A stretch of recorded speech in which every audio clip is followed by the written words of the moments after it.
Good morning, everybody. What's going on? Welcome back to Movie Mornings. I'm your host, Don Martino, and today we are going to be talking about none other than Star Wars Episode 1, The Phantom Menace. It is the 25-year anniversary, or actually, that's past at this point, but it's okay. We're right around the vicinity. We're getting there. We're moving into it. All right. With me today for this very special episode is Mr. Jose Espinel. What is up?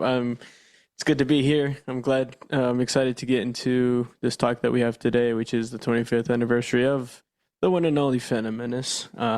Fresh off of our recording for the, Extract Media Movie Mornings podcast. I'm excited to get into this, honestly, warmed up. Yes, sir. I'm just ready. Yes, sir. All right. And then also sitting with us today as a guest is Mr. Josh Richards. Josh, how's it going? At last, 25 years. At last, our review. That's right. All right. Fantastic, man. I'm so happy to have you here. This is going to be a lot of fun. So Phantom Menace came out in 1999. This film I've had an interesting relationship with it over time. But it's come around for me. I got to be honest with you guys. As of this point in time, I like the movie. No joke. Just like it. Just don't think it's like the best Star Wars movie ever, but I at least am at a point where I can watch it. I can have fun. All the nostalgia's there. Josh, they've heard enough of me talking about this movie. I have a video out there of myself doing it, but what do you think of the film? Well, Dom, let's get into my time machine. We're going to take it back to 1999. All right. It wasn't just a movie, Dom. It was an event. It was. You're right. You go to your Taco Bells. They would give you little cups, and on the cups would be the characters. Yes. And then I'm going to remember my first memory of this film. I went back. I fought on this. I was at Barnes & Noble's with my brother. Yeah. And he had a magazine. Those were these pieces of paper that would have information on them before the internet. And he pointed out something to me, which was this fellow who had two lightsabers. Now, he'd later be known as Darth Maul. Yeah. But what I saw was, this man looks like Satan himself, and that rocks. And then I bought every toy they made of him. I had little shorts of him. I had t-shirts of him. And then the movie came out. And I loved it. I've loved it since minute one. All right. You know why? Why? Jake Lloyd. Okay. Jake Lloyd, you know that iconic scene where he looks at Padme represent, and he goes, "Are you an angel?" Yeah. I truly believed he thought he saw an angel. Okay. And I have, people always do the quotes, but I always feel like they miss out on one powerful quote from that movie. Let's jump forward a little bit in the film. When Qui-Gon is talking to the council and he's about to get Anakin approved to be a Jedi training and all that. You know the scene. Yeah. People never talk about Qui-Gon's quote in that moment. Which is? Well, I have it written down because it is a little lengthy. Okay. But I love the quote. All right. Let's hear it. It's how powerful it is to me. Anakin is a good man and a man of character. He's sensitive, articulate, non-judgmental, and with a terrific sense of humor. He is also one of the finest artists in this theater and on camera. Personally speaking, our industry needs him and misses him greatly. And that was from Qui-Gon himself.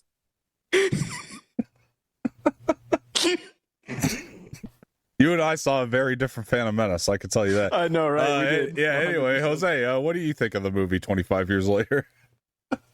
Well, I'll tell you this much. I never got to see it a first time in the theaters because I wasn't even born. I was 3 months old when this movie came out. You weren't even an idea yet. Well, no, technically, I was. You were an idea? I was in my mom's 3 months womb. old. I was, because I was born in November, so 9 months prior is February. So 3 months later, I was 3 months when this movie came out. I was in my mom's womb. I was 3 months. Okay, well, very good. But I did get to watch this when I think the first time I watched it was when I was like 6 in Texas. I remember this very vividly. We had a movie gallery where I lived. And I remember walking in, and the first thing that I see on the shelf is the poster. at that time would have been. I think at that time it would have been.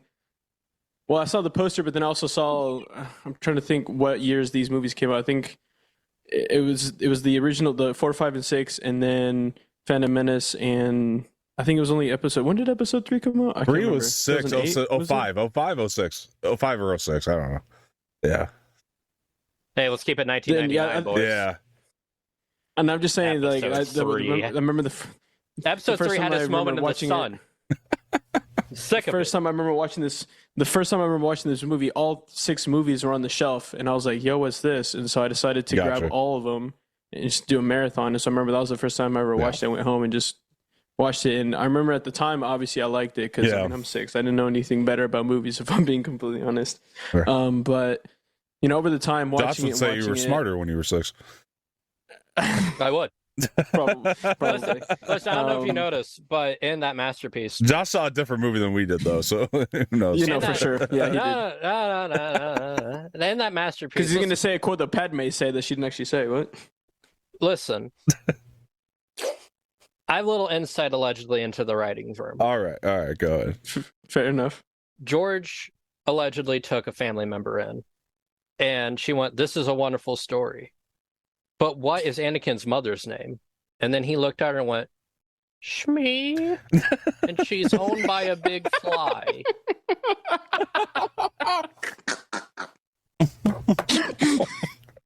Oh. Now, if that's not cinema, I don't know what is.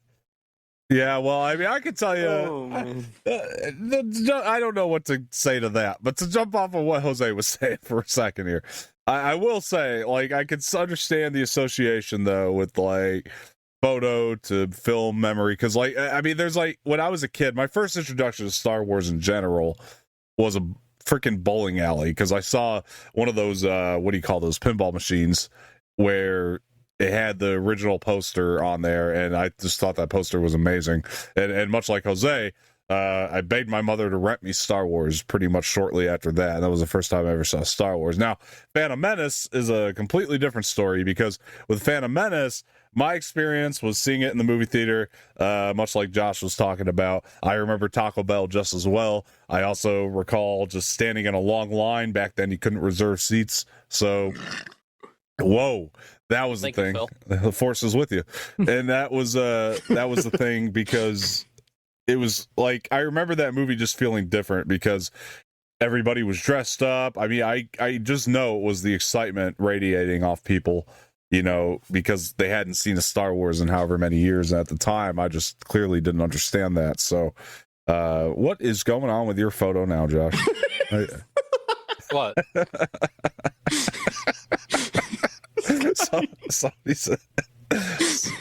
Somebody's in the room with you. That's all I know. All right. Anyway, hey, Dom, you're on the TV. Oh, it's me. What happened to George? Yeah. Well, it's you now. All right, perfect.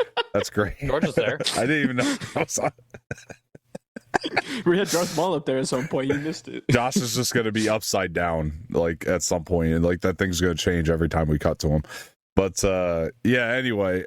No, but I just remember watching it. Oh, George is back. I just remember watching it as a kid in the theater. I remember the movie just feeling like particularly loud for some reason, and like louder than any other movie I'd seen.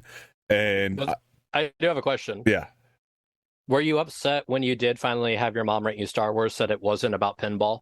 No. I okay. As a kid, I loved those original movies. That was all I had to really reference going into Phantom Menace. So okay. Just to make sure, because a lot of people,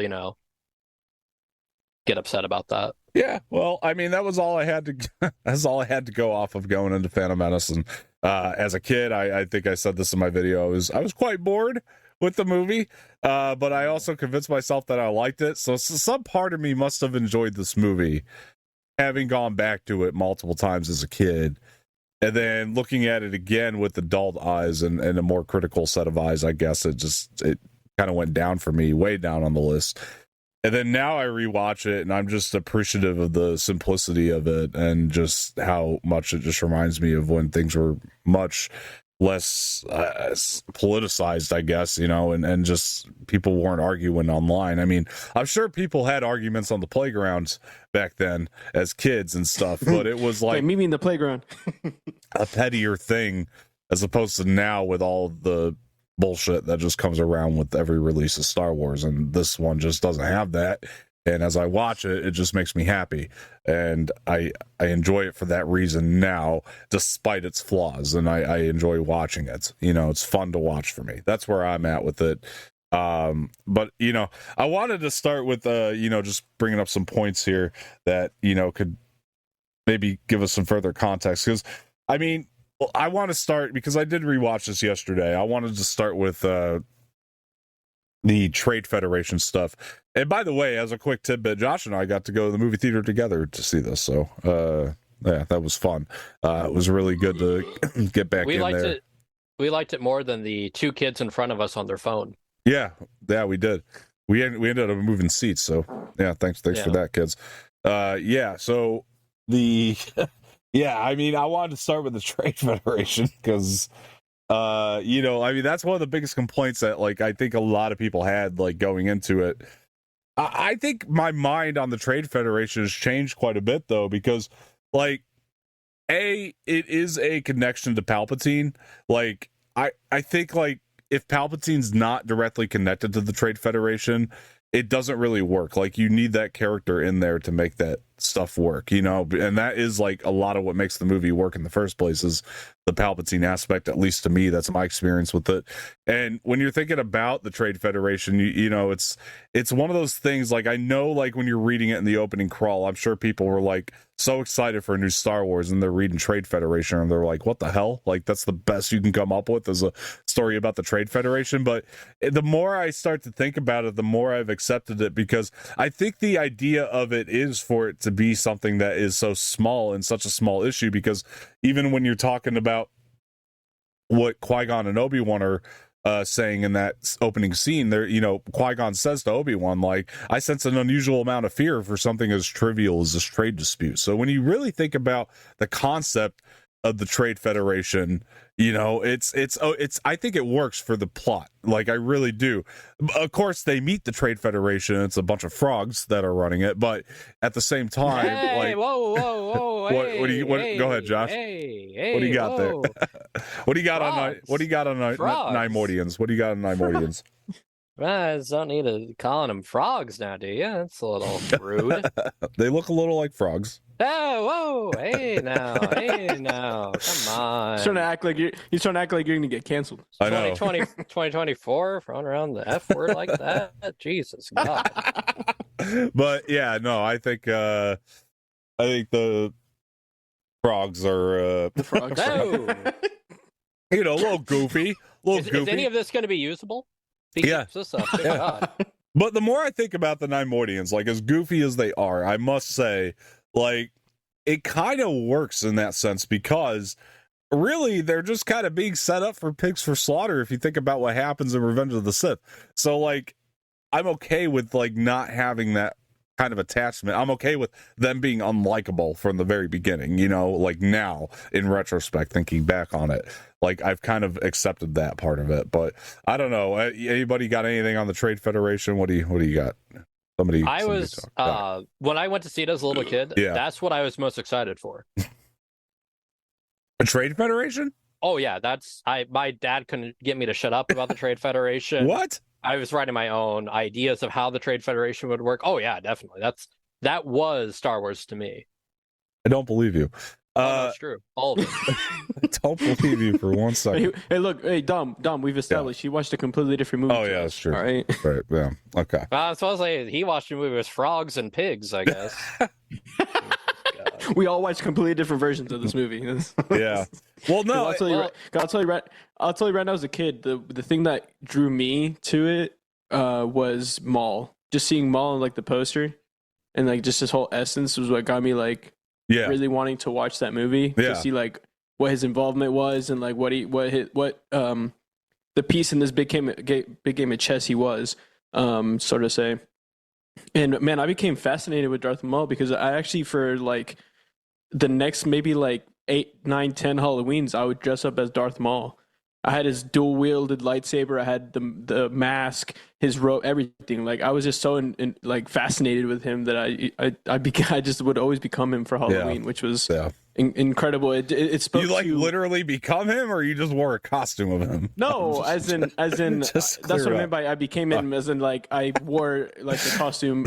I was Darth Maul for Halloween for like the next 8-10 Halloween. Folks, you heard it here. Yeah. Can we what? Can we just bring the elephant in the room here? What? We all love Darth Maul. That's like, oh man, Darth Maul. That was the guy. Had 4 minutes of movie. Yeah, no, for sure. But look, that speaks volumes of just like, and this dude like didn't like. I think he had one line in the entire movie, and it's still just like him just acting is what. Dom. What? He had 3 lines. It's at last we will reveal ourselves to the Jedi. At last we will have our revenge, and then there's one later. Yeah, I thought. Oh, okay. Well, yeah, even with just the limited lines that he had, it was just like his acting and like how he was portrayed that just did it for me. It speaks volumes to what they did with him in that movie. I always kind of joked, like I think it's the fact that he had the fewest lines from this bad script, you know, that like also helped. But the subtlety is like such a great part of the character, you know, like it really does work. Like the 3 lines he has, they're okay, you know, they're not like the best lines, but it is you were saying, like it's almost the way he goes about it and delivers it, and it is that presence, and it still works till this day. It's one of the things about the film, and it holds up. One thing I remember so vividly too is that I had these 2 friends that were like super into Star Wars as well. Yeah. And so we actually like recreated the fight scene between Maul, Obi-Wan, and Qui-Gon. Yeah, the playground, which was fights. I remember, were the like best. It was so sick. I would dress up as, you know, Darth Maul. I had his lightsabers, and then my 2 friends would be Qui-Gon and Obi, and we just recreated that scene over and over and over again. It was just so much fun, honestly. That scene to me is like one of the most iconic in Star Wars. Yeah, for sure. It's so good. I mean, that you talk about that ending fight, and I did want to get into that a little bit. I don't know if any of you guys realize this, because I didn't know this when I was a kid. Spoilers in case you haven't seen Phantom Menace, in which case what are you doing here in the first place? But like Qui-Gon's death, I didn't realize that so many people already knew about that going in, because I guess the soundtrack had a track on it that I believe was called Qui-Gon's Fate. And because of the notes of the music, they all just knew that he was going to die. And so everybody already kind of had that spoiled. So I didn't know that, like, everybody was going into that movie anticipating that prior. I certainly didn't know. Certainly caught me off guard as a kid. Neither did I. Yeah, as a kid when I saw it, I was like, whoa. Because I'm pretty sure as a kid I started like getting emotional. It was crazy. I don't know if I got emotional at the time. I know when I watch the scene now, that's one of the things that I do wish it had, was like maybe a punchier emotion to it when I watch it now. You were literally crying next to me. No, I wasn't. 2 weeks ago. No. You were like sobbing. No. So I caught in 4K. Yeah, but I didn't realize that was like a thing at the time, and I didn't even know going into this movie that Anakin was Darth Vader. Like, you got to realize that. Like, I was told that by somebody in line that was standing there with us. Like, I think I was, you know, talking about Anakin and having curiosity about him, and like somebody in the line had to tell me that, like, oh, you know, that kid's gonna be Darth Vader. Like, I was like, oh, you know, to me it was like, who's this kid? You know, like, I didn't know that at the time. Like, it was, so everything was new with this, you know what I mean? There wasn't like a crazy amount of, like, I mean, in my mind, I guess I was speculating, but I wasn't like sitting there and gabbing it up at the time with friends and then like speculating on what things are going to be, you know. I didn't know better, because I was really one of the only ones into Star Wars. I mean, where I lived in Texas, I think had like 4 or 5 traffic lights in the entire city. You know, I lived in like the middle of nowhere. I like barely any, like, you know, everyone knew everyone, so I didn't really have many friends that knew about Star Wars, especially when I first moved there. I didn't really have friends like that, and so I went in like completely fresh, not knowing anything about what this was. I was just intrigued by the poster and wanted to find out what this was about, and so going into it and just, you know, watching it with such a fresh mind was probably one of the best experiences ever, and I love that I was able to get into it.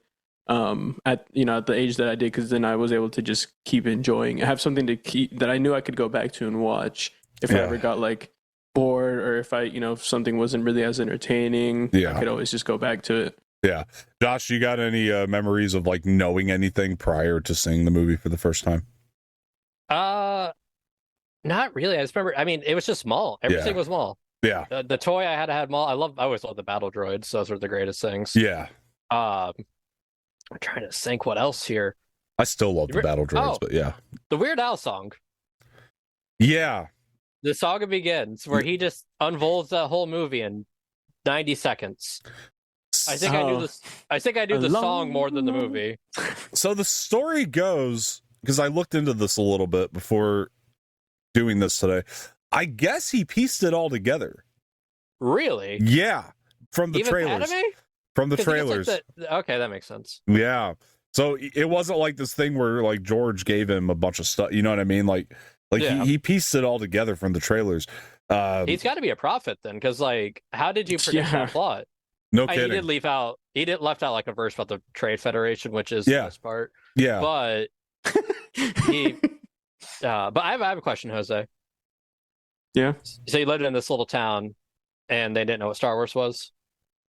I was like I think I was actually the one that introduced my friends into Star Wars. I was one of the first ones to know. What I'm hearing is for 15 years you were dressed as Darth Maul, and they're wondering why there's a demon running around in the streets throwing plastic at people every Halloween night. I said I did it for like 8 Halloweens. It wasn't for 15 years. You literally came in the costume like 10 minutes ago. Oh my God, Sky. I wish I still had that costume, bro. I mean, it wouldn't fit, but it'd be sick. I mean, I had one. I remember having a Maul costume. I remember after this movie came out, like I had to have everything, like costume wise. Like, I mean, I bought a Jedi robe. I had a Maul figurine. I had like so much stuff. I had Droideka figurines were like my favorites to have as a kid. Yeah. Those things were so sick. For sure. I remember having, we could go into the toys because that was the best time to buy toys. Yeah, no, honestly, it was. Like, because they literally, like, that was everywhere. You couldn't walk into a store. I did want to jump off like what Josh said at the beginning about this movie being an event. It's one of the huge mistakes I feel like Hollywood is making now with these big movies. Is like, well, they're not. I mean, sometimes it's just because they're not confident they're going to be good, these movies that they're putting out. But the other times it's like, you can eventize these things. Like, you need to start bringing back the events. Like, they're not events anymore. That's the thing. Like, here's an example. Like, Deadpool and Wolverine's coming up, right? It's a big movie. It's a big deal. Like, a lot of people are buying tickets, but the event of it is quiet. Like, if I walked into a store today, I might find a Deadpool thing, but, like, you should have, like, Deadpool and Wolverine posters all over Walmart right now, like building up to it and like leading into it. Like, this is what I'm talking about. Or even Acolyte is like right around the corner, and like they're not making a big deal about it. Like, it really does, to me, like, it gives, when you don't embrace something that you're putting out the way that they used to when like Phantom Menace is coming out, or even any of the Harry Potter films. I mean, Jesus Christ, walking to Walmart without seeing Harry Potter everywhere back then. I think the last one they did it for was Mando, wasn't it? When Mando first came out? As far as like advertising it, or I don't even know. I felt like the hype was, maybe Mando, but I even feel like maybe the hype, the event of it was maybe even dying out just slightly. Even it wasn't that like Force Awakens when they did that at Toys R Us midnight launch. Force Awakens might have been like the last thing like I remember being like an event, like, and whether it's the toys or just seeing like posters everywhere or something like that, you know what I mean? Like, it's just somewhere along the way it died. And it really does, when you don't embrace what your product is, it really does give you ammunition to like this more pardon but toxic side of this fan base that's like sitting there, you know, trying to shut you down. And it's like, well, your silence is almost becoming approval to that side of things, you know, when you're not sitting there making a big fuss about it. Like, and to me, like, I want to, the first thing I think they need to do, like with Acolyte right around the corner, and I've heard they're doing this overseas. I don't know why they don't bring it to the US, and I heard like maybe Regal might do a couple. make an event, like put out tickets for the screening of the first 2 episodes. People will go. You put Star Wars on there, people will go. And you know, make sure that every store we walk in, every aisle needs to have a freaking Acolyte poster in it. You know what I mean? Like we should be able to go up to the doors of Walmart or what have you, and like we should be able to see like a freaking Acolyte thing just right as we walk in. Like that's what I'm talking about with eventizing and building up hype. And to me, we're in this really weird thing where it's just not that. Anyway, to bring it back into the Phantom Menace, like that is what they did. Like you couldn't walk anywhere without seeing Phantom Menace something, you know, and maybe it's different in a bigger city or something. You know, you probably see the posters and advertisements on the side of buses and things in like New York or LA, but you know, for I was gonna say, I saw a lot of the stuff here in Atlanta, but I mean, I guess that's just Atlanta, you know. Yeah. It's bigger cities, where sure. they do Star Wars, like, it's where they film a lot of their Star Wars stuff. So I mean, yeah. I was gonna say, like, especially for like you were talking about how like Mando didn't really have, like in Atlanta, I couldn't walk into a single toy store or any kind of place like that and not see Mandalorian everywhere before that thing came out. Yeah, and like, or even Josh like when the first episode came out, I walked into every store, I would see. Like, I mean, you can see back here, I've got all these Grogu toys and stuff. Like, I've bought so many, I couldn't walk into like a Walmart or a box lunch or Target or any of those without seeing just like Mando everywhere. Yeah, Grogu. It just feels like they're not making enough noise. You know what I mean? That's what they need to do. I mean, I get what you mean. I feel like in other, like they should be like in all places, and not just like the big cities, because you're losing out on a lot there. Yeah, no, for sure, and yeah, like. I miss it. I really do. I miss those events, and Phantom Menace was like the first time as a kid I was able to experience something like that, where it was an event, it was different, it wasn't just a movie. This meant so much more than just going to see a film for everybody and that was going to see it, and whether you were you had the brain power to understand that or not, like eventually you did. You know, like eventually it caught on, and it felt massive, and you know. I feel like people have forgotten that too. Like I still talk to people like that don't really understand like how massive Star Wars was at one point, because it has changed, you know, like the idea around it has changed. But the memories for this film still remain, and why? Because it was a big part of our lives. It didn't just end with seeing the film in the theater. Like it went on further than that. You know, we went to the stores, we bought lightsabers, and that's not to say I don't still attempt to do those things as best as I can. I mean, Josh and I go to toy stores all the time, you know. But you know, for me, like it's going back and buying those older things. You know, it's not for this newer stuff. And if they made more noise around it and tried to bring it back up, you know, that would be different. But you know, for me, like it is the older stuff, like Phantom Menace, because is a big part of my life. You know what I mean? It was almost like when I saw Phantom Menace, I entered into a relationship with somebody. You know, it was like it was more than just seeing a movie, and that's what I miss. That's what I miss about this, and that's why this movie still holds to me till this day. But this motherfucking day. That's right. But you know, we got to do there's other great moments we could talk about in the film as well. So one of the ones that like really gets me every time I watch it now, like really makes me laugh, and I don't think it's really supposed to, but Josh is probably gonna know this one. When Palpatine calls the Neimoidian stunted slime, that insult gets me every time. He's like, I don't want the stunted slime in my sight again. And then the Neimoidian, this actor, by the way, who's playing him, looks so hurt after that insult, and he like puts his head down and walks away. It's hilarious, cracks me up. So that was one of the things I wanted to bring up for sure.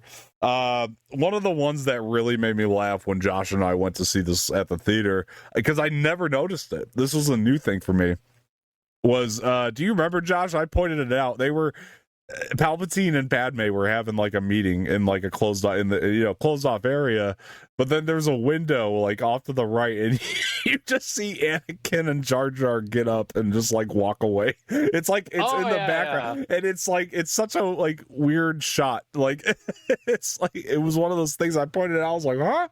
When did that get in this movie? You know, with like the behind the scenes when George is like, I feel like I've gone too far. Yeah.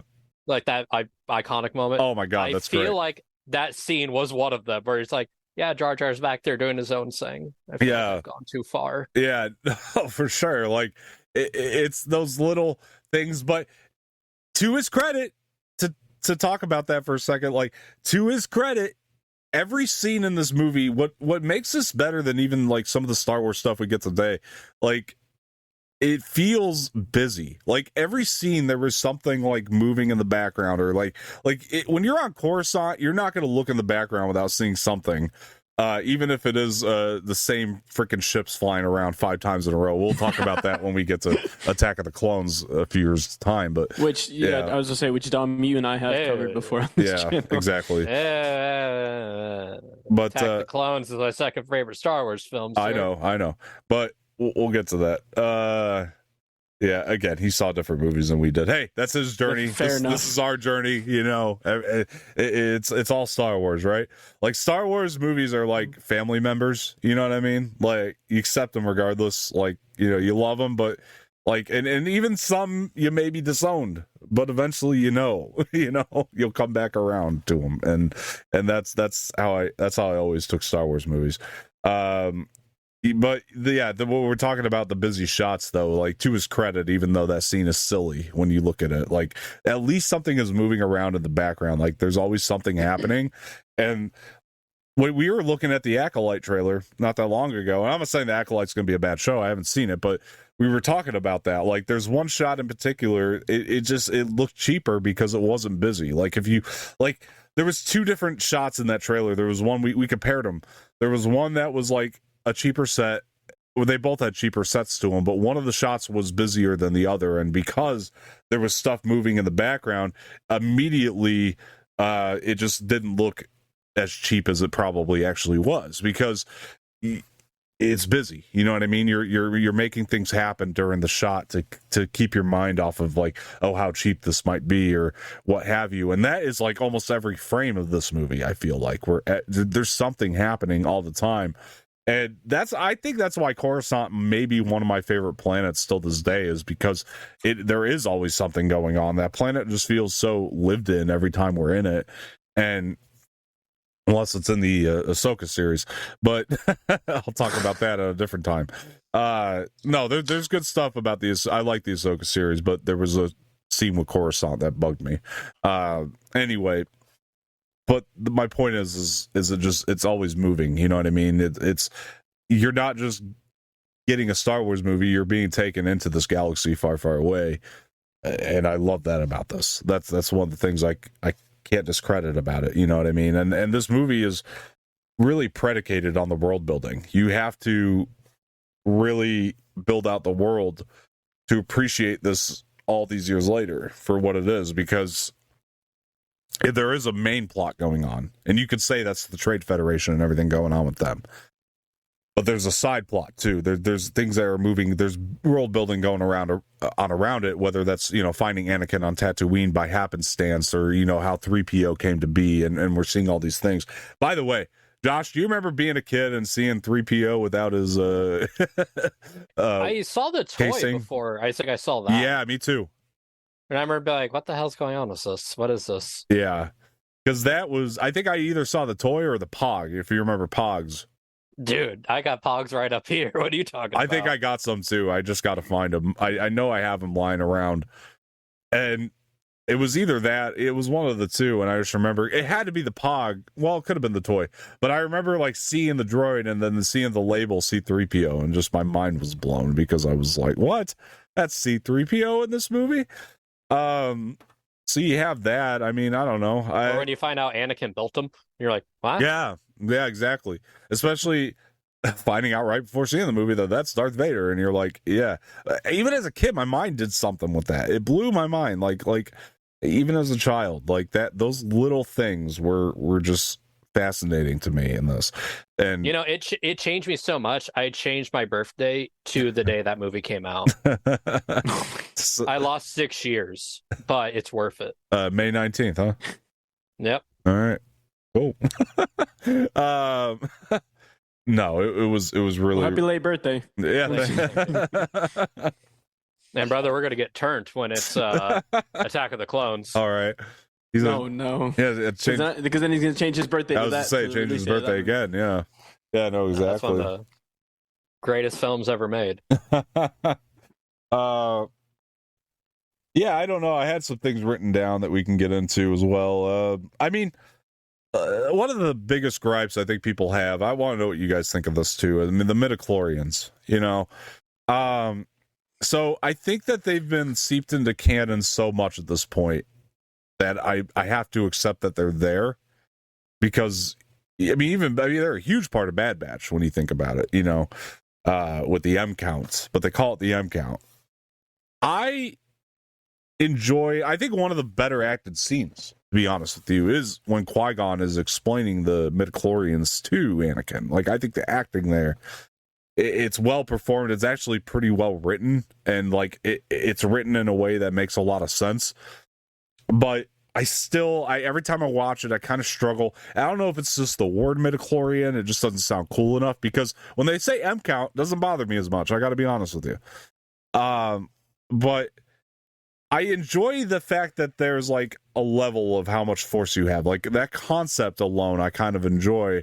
I just don't know if I enjoy like how scientific it got, in that sense, as far as like, okay, it's in your cells and all that kind of stuff. Like because it does to me just a little bit take away the mysticism of the Force in the original, film where Obi-Wan's telling Luke, and by the way, I'm not against like new information. Like, I'm not one of those people that like, I hear new information that we didn't know before and I go, it's a retcon. I don't think of it that way. That's not, I think the word retcon gets thrown out way too loosely these days. What I do think is like, I enjoyed the mysticism and the way it was explained in the first film, though, to the point where making it as scientific, I guess, and breaking it down that way. I'm not saying it ruins anything, because again, I've accepted that that's what it is, because they're using it constantly now. But it is fascinating that every time the word midichlorian comes up, I still cringe a little bit, I don't know. What do you guys think on midichlorians? I mean, what's your take on them? I never cared. It's always been space hocus pocus. So I'm like, okay, whatever. That's how the hocus pocus works. Yeah. Cool. All right. Whatever. Yeah, I guess for me it was like I guess I more or less just wanted it to stay hocus pocus, as you put it. You know what I mean? Like, it's like what did he call them? The whims? Is that what they were called? The wills. The wills. The wills. Yeah. Yeah. I actually want to see that. I'm curious on how that would have played out. I agree. I agree with the wills, because that to me works. Like, something about the will. I mean, especially when we're diving into like Rogue One. I think Rogue One just made them even cooler. You know what I mean? That whole idea, and just bringing it back into canon and all that kind of stuff. Like, I enjoy that. Yeah. I feel like the midichlorians or them bringing that up was just planting the seed, and then it got more explored.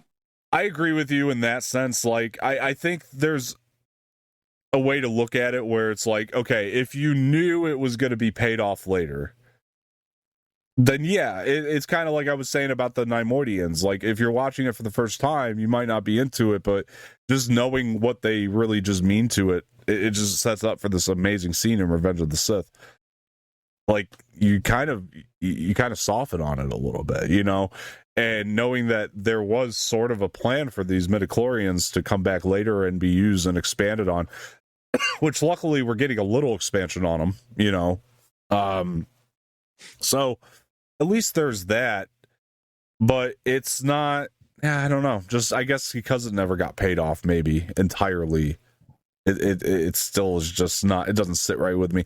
I'm not like sitting there watching the movie now and being like, oh, fuck this movie, midichlorians came. No, I'm just you like, punched a wall in the theater.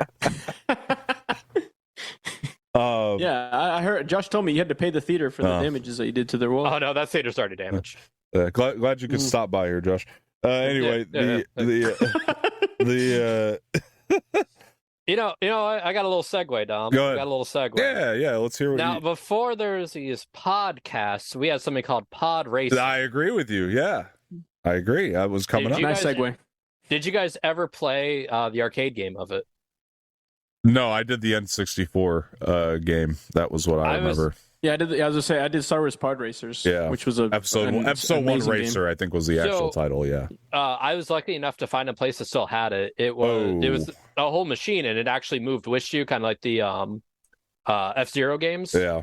So you were actually in a pod, and it would turn, you would turn. I wish I could find another one. It was the most fun I've ever had. That's amazing. And the best part... Yeah, sadly, like I said, I lived in a city that didn't really have much. So I recently discovered it. Fortunate. It was like 4 years ago. Fair. It was some hole-in-the-wall barcade, and they had it sitting there. That's awesome. Fair. And the best part is when you won, you got the Jake Lloyd, yippee, very loud. Yeah.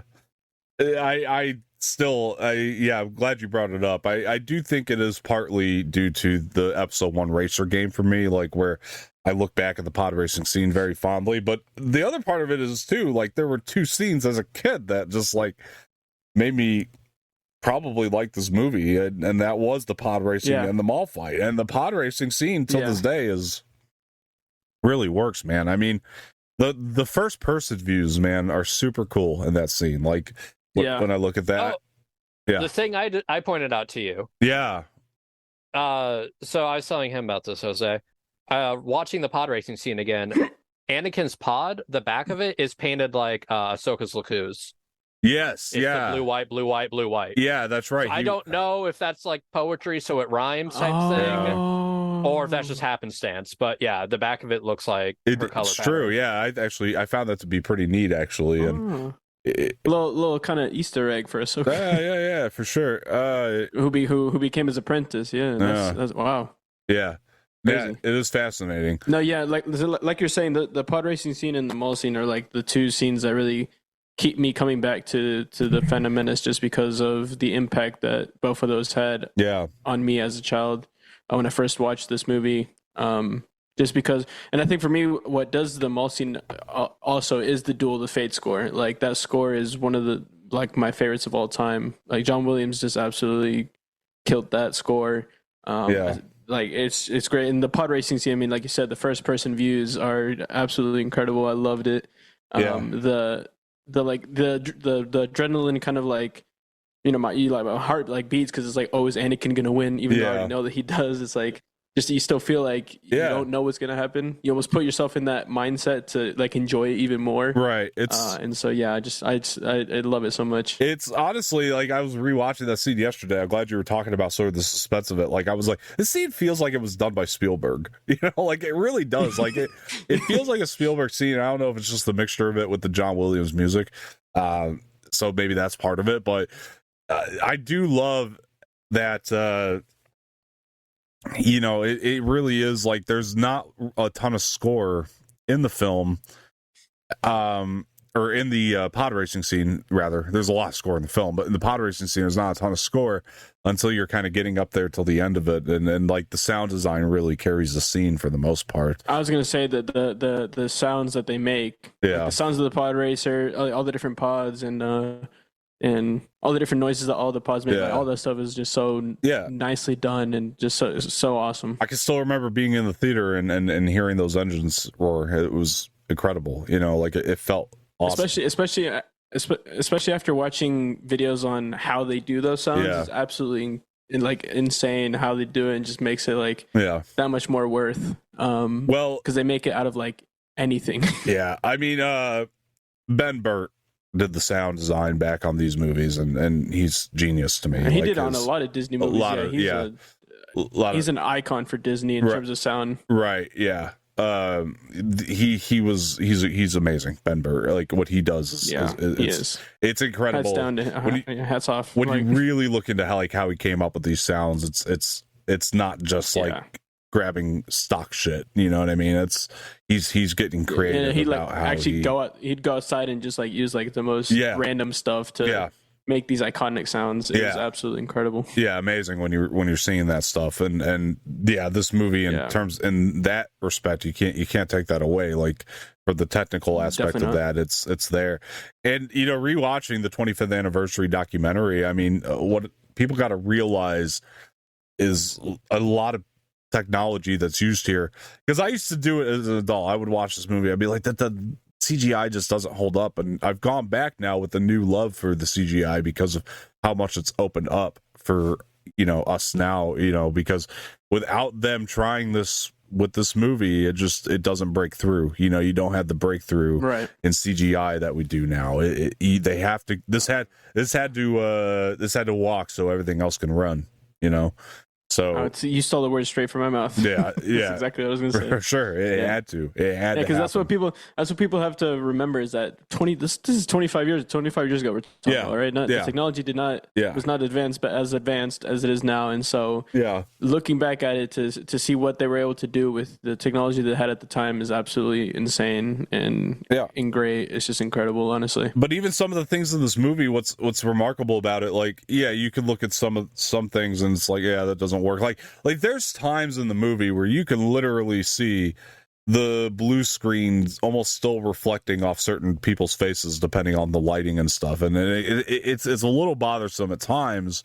But in other moments in the movie, you can look at them like lightsabers, and I already kind of referenced Coruscant, and you're like, why can't they get those things right now? Like sometimes they do, but very rarely. It doesn't look as good anymore, like in certain projects. The lightsabers, I don't know what's happened to those damn things.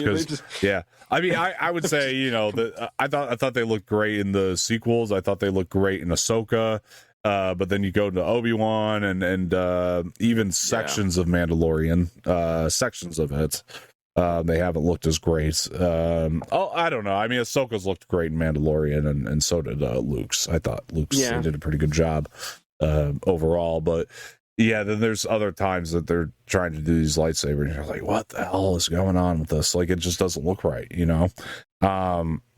so I don't know, man. It's interesting. I don't really know how to quantify it any other way as far as the CGI goes. Is that there are things that are going to look dated, but other things they got right. One of the things about the pod racing, by the way, I wanted to go back to that because does anybody remember the name of that bounty hunter with the ponytail? That she's in Clone Wars a lot. I can't think of her name. I was literally just talking to a friend of mine about her because she's one of them that's shooting at the pods. Which, by the way, does that not make you laugh that in this section of Tatooine, that's like that's a Saturday night for him, or Saturday morning, Saturday afternoon more. Ara Singh. That's a Saturday afternoon for these Jawas. Well, the thing is, she wasn't even shooting at the thing. She was just kind of just standing there watching the pods kind of go by. Oh, true. She wasn't one of the ones shooting, but it was the natives. Yeah. Even go back though and seeing her pop up in this movie is cool because of her usage later on, with the moving into Clone Wars and all that, and her connection to Boba Fett, and I guess connecting it all that way is pretty cool. And then even like the one thing I think of is because they reference in Solo about Woody Harrelson's Beckett killed her at some point, like. So that's one thing I always connect this back to every time I see her. But that's our first introduction to her. We also have an introduction to Quinlan Voss. It's very small, but he's there on Tatooine for some reason, which, Quinlan's become such a prominent character now. You can connect that into like Dark Disciple and his episode of the Clone Wars. I was going to say what I just recently read, Yeah, exactly. So, which is... it's a great book, and so that character has become a fan favorite. So it's really interesting to see his live action debut in this, so to speak. Just for a quick moment, if you blink, you'll miss it. Warwick Davis making a cameo in the pod racing area was really neat. So you have all these like little gems and nuggets, and it really, in a weird way, when you start to piece all those things together, you can really look at this as the first film in a weird way. You know what I mean? Like, even though it's not the first one to come out, it's the first thing film wise. It's almost like it's an episode 1. Exactly. No, but you're right. That's exactly. No, but that is what it is. And I guess the reason I'm reiterating it here is because as time went on, I didn't really piece those things in, and now I am again. Too, it's your remorse. You spit on this masterpiece for years. Here I am sitting on my high horse because I've been repping this since day one. I got to give Josh credit. Since the day I met him, he was a Phantom Menace stan. So I got to be honest. Like, I'll give him the credit here. I still have my Taco Bell poster on my wall. Yeah, when everybody else was shitting on this thing, he was still. His love was there. I got to give him the credit. And again, it's flawed, but it's fun to watch. I don't know. One of the scenes I wanted to bring up too, the dinner scene. I gotta say, once you get Goofy Jar Jar in his tongue, get that shit. I still don't like Jar Jar. It's the one thing that's once you get that scene done and over with, and all the goofy stuff going on, it's a great scene. Like just dramatically and everything, the way it's shot, and I think a lot of that is probably due to the fact that they're on a practical set. So when you're watching that scene, it's fantastic. You know, it's well done. It's one of the times I can honestly say like Jake Lloyd is turning in a pretty good performance. The whole movie. Yeah. He turns in a good performance. The whole movie. Oh, you think the whole movie's good? Okay. Yes. It's yeah. Literally one of the greatest thespians of our time. And people like you is why he's not doing it anymore. Both of you. For shame. I didn't. No. Poor boy. Anyway, I hope he's okay. I have no. Yeah. There's no reason to be pissed at him for taking a job, guys. Come on. And excelling at it. I don't think he excelled, but I think yeah. But I think if you're looking at the scene, the dinner scene, it's great. Like it's dramatic in a great way. By the way, talking about Shmi Skywalker, because that's gonna get Josh excited. Yes, you look cool. It's a good name for a character. It is. Shmi. Pernilla August. Brilliant. Pernilla August is an underrated performer. She's very good in this movie. Like every second of her is great. Like I think she does a fantastic job in this movie, and not a lot of people talk about that. I mean, I'm seeing a little more Shmi love as time goes on, but not like it is that. What do you love about Shmi, Josh? Because you really did giggle. She's owned by a big fly. What more could I want? That's hilarious. Her name's Shmi. Oh, see. Oh, wait. Whoa. So you can call him a fly, but you can't call them frogs. How does it like? Come on, now we're in 2024. I mean, he's a big fly. I mean, okay. Are you defending a slaver? No, but why? He's a slaver, you're calling him a fly. He's a but slaver. You're calling him a fly. You're pro-slavery. Is that what you're trying to say? You're pro-slavery?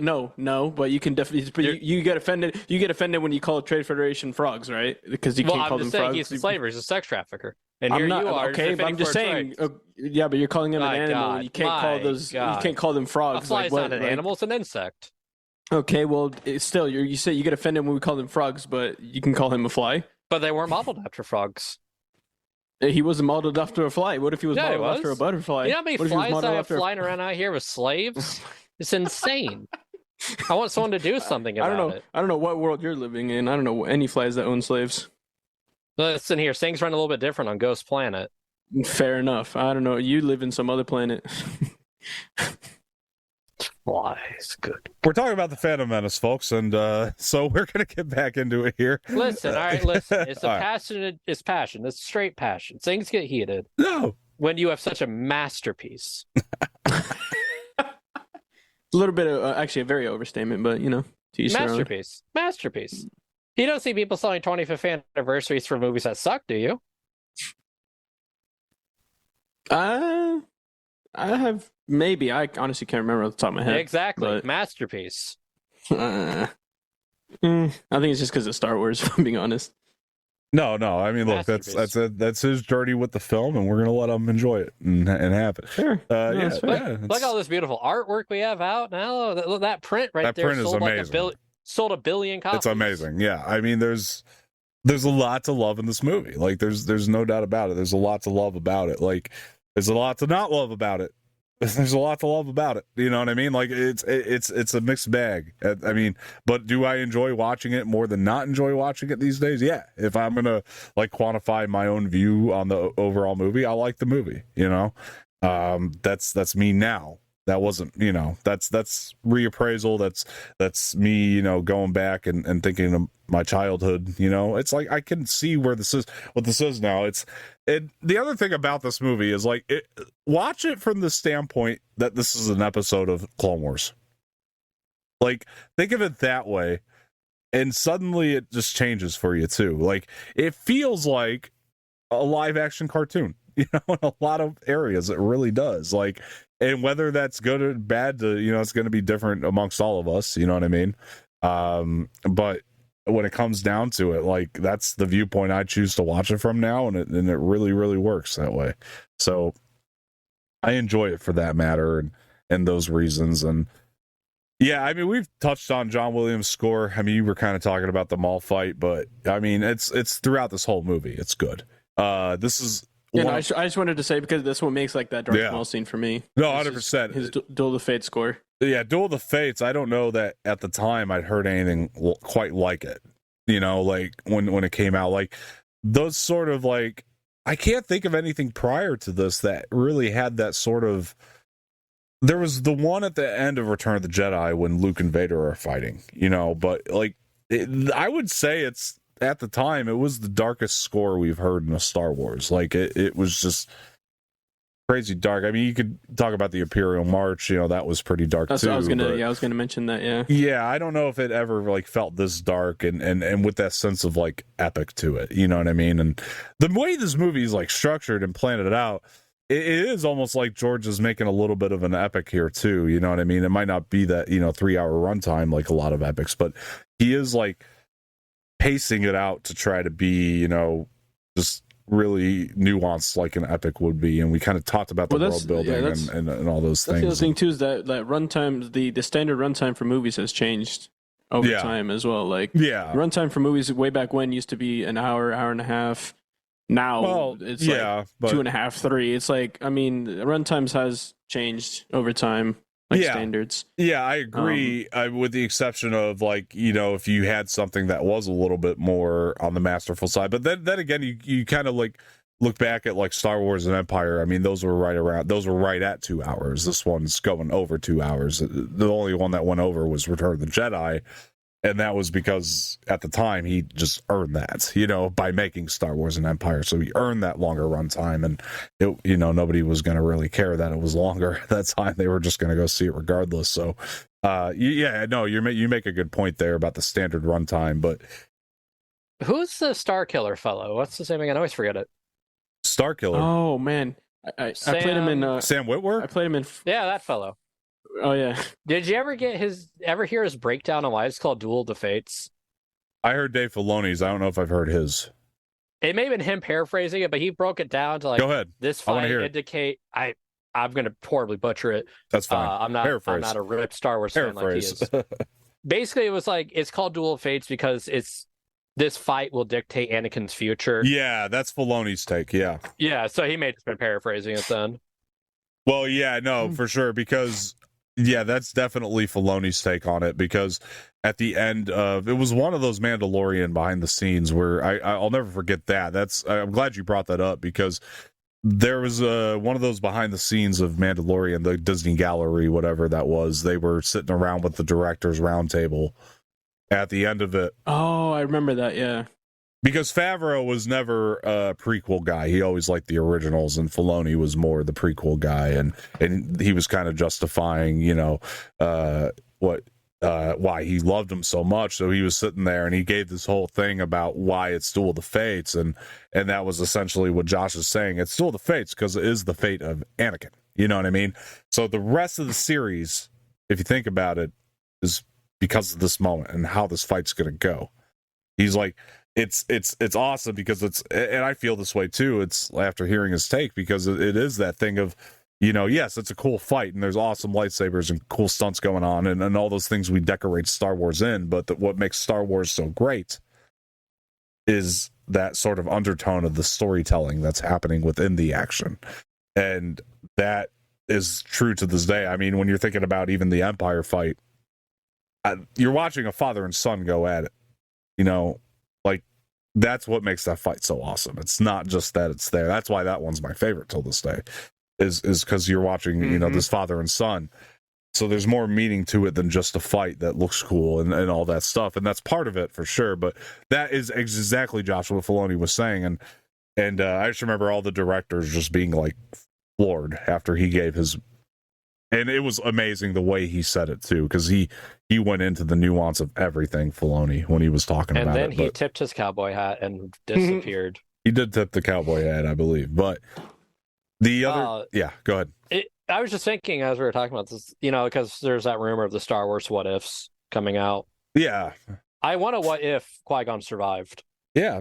That's what I was gonna say. Like, what? So if Qui-Gon survived, would Anakin not have turned out the way that he did? Becoming Vader and shit, you know what I mean? No, like, it's an interesting take to think. I agree. No, sure. that's fascinating because I mean, if Qui-Gon doesn't die, if Qui-Gon lives, I still think that Anakin turns though. Now, granted, I think it goes a little differently, but yes, I do think Anakin turns. But I also think the other interesting concept that you can think about is, so what does that do? Well, really fascinating. Now, when you look at something like Tales of the Jedi, which, by the way, is another reason that my love is enhanced for this movie. I think that the Dooku stuff in Return of the Jedi has single-handedly fixed some of my issues with the movie. Because when you're looking at Dooku and all that, now, does Dooku still turn if Qui-Gon lives? Because that was part of it, if you think about it. But also, let's say Dooku does turn. Let's say it still happens that way. Does he actually talk Qui-Gon into turning with him? Because that idea alone just becomes a little bit more fascinating to me in terms of if we're going to look at this from like a what-if perspective.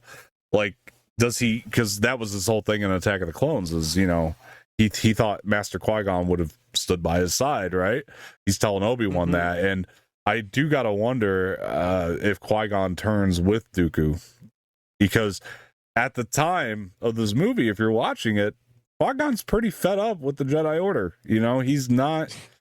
I mean, he believes in the Jedi way to an extent, but not to the extreme that they believe in it. Which I get. To quote Weird Al, "Stick it in your pointy ear." I'll train this boy. Yeah, no, that's right. No, that's exactly what he was. He was like, he was in their eyes anyway. You could look at Qui-Gon however you want, but in the eyes of the Jedi Council, he was defiant, a little bit, and didn't want to go with what they were asking or requesting. There's even that line where he's like, where Obi-Wan's like, if you disobey, this is why you don't join the council. You're too strong-headed. Yeah, exactly. He's like, I know, my boy. Exactly. No, but it's the truth. And you look at the I want this movie rewritten by Josh. Like that's what I want. But you look at toward the ending of it, one of the things that's always kind of sat with me in a weird way is how quickly, I don't know if you guys have a take on this. It's not something it's not a film breaking moment or anything, but it's how quickly Yoda changes his mind on Obi-Wan taking Anakin in. Oh, you mean how passive aggressive he is? Yeah. About it? Like, what a terrible idea. Okay. Yeah, exactly. All right, fine. That is essentially what he did. His mind just switched like instantly. It's like at first like no, and then he's like, okay, you know what? Yeah, whatever, screw it. Master is he is. Take more you will. It does. This won't go bad. It's such a quick shift, and it's one of those things that doesn't necessarily sit right with me. But then I'm trying to think of it. Think about it. Think about it. Yeah. In Return of the Jedi, right? Yeah. Right. Vader changed in a matter of seconds back to the light side. Yeah. See, it's kind of like poetry. It rhymes. Oh my gosh. I guess. I guess. I don't know. My only perspective on it was that if I'm trying to think of it from George's point of view, but like maybe he's thinking about the fact that Yoda can probably see a little bit more into the future than a lot of people can, and he just knows that this is like the will of the Force is for this boy to be trained. Like no matter. George's point of view is he's just impressed he's able to make Yoda blink. He's like, oh, look at that. He's blinking. But why did he change his mind so quick? Look, he's blinking. He can blink 2 times a frame. Oh, wow. That's incredible. It is crazy when you go back and watch the behind the scenes, like how caught up into the special effects that George was. But yet we kind of sit here and praise this film because the storytelling actually does kind of come first, though. Like, it's wild. Oh, I don't think it came first. I disagree. I think it comes. It's maybe not. Well, let's say it didn't come first, but at the end of the day, he pieced something together that the story is prominent. It's more prominent than everything else. Like I don't think that big films like this today, I'm not saying all of them, but a lot of them we've gotten, and they haven't cared about story as much as George did. and it hasn't, or at least the way that this ultimately connected in. You know, like regardless of at the time George was intending for the story to be, you know, the most prominent thing, when you're watching the trilogy and you go back and you look at Phantom Menace and you're like, it needs to be there. You know, if you take it out, it doesn't work. You can't just watch Attack of the Clones and Revenge of the Sith. Oh, you can. But you can. Doesn't work as well. Like, I do think this movie needs to be in the canon. Like, you can't take it out. Doesn't work. But that's my point with the storytelling coming before everything is if you remove this, there's more plot holes than not, I feel, you know. However, and also like the impact too of having the young Anakin. You know, if you think about that, is it as impactful if we don't know him since he was a child? I don't think so. I don't think it is as impactful once he makes his turn dark side. If we don't know him since he was a child, I don't think Palpatine's story is as impactful, because that one I can grant you that one. Yeah, this movie is Palpatine's movie. I mean, do we agree that he is the Phantom Menace? No. Okay. No. It's Anakin's movie. Who's the Phantom Menace is my question. Anakin. Okay. Is this little boy, then he grows to be a boogeyman. Okay. It's a fair take though. It's a fair take. I mean, I mean, in my eyes, Palpatine's just the puppeteer, and everyone else is the puppets, and he's playing chess, and everyone else is playing checkers. That was what was going through my mind when I was rewatching this for the 25th anniversary. Is like Palpatine's playing chess while everyone else is just playing checkers. Right, right, Like, yeah. Well, I was beyond steps ahead. Yeah, and even like when things, it's really fascinating to watch like how quickly he has a plan B too, because even when things don't go his way, because what he initially wants is for Padme to sign the treaty, and she doesn't, right. And so he has to shift gears really quickly to manipulate his way through this political system. And as you see with the other movies going forward, like even with like the Trade Federation going and like Maul dying, he just always has those plan Bs. Yeah. Ahead of time to just keep everyone to him is just pawns to just be able to just get rid of to get to his ultimate goal, essentially.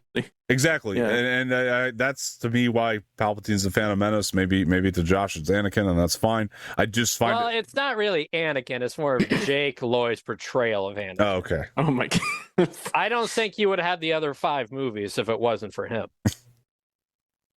Anyway, see, for me, you wouldn't have the other 5 movies if it wasn't for Palpatine in my eyes, but no. Jake Lloyd is the only thing that's keeping Star Wars going.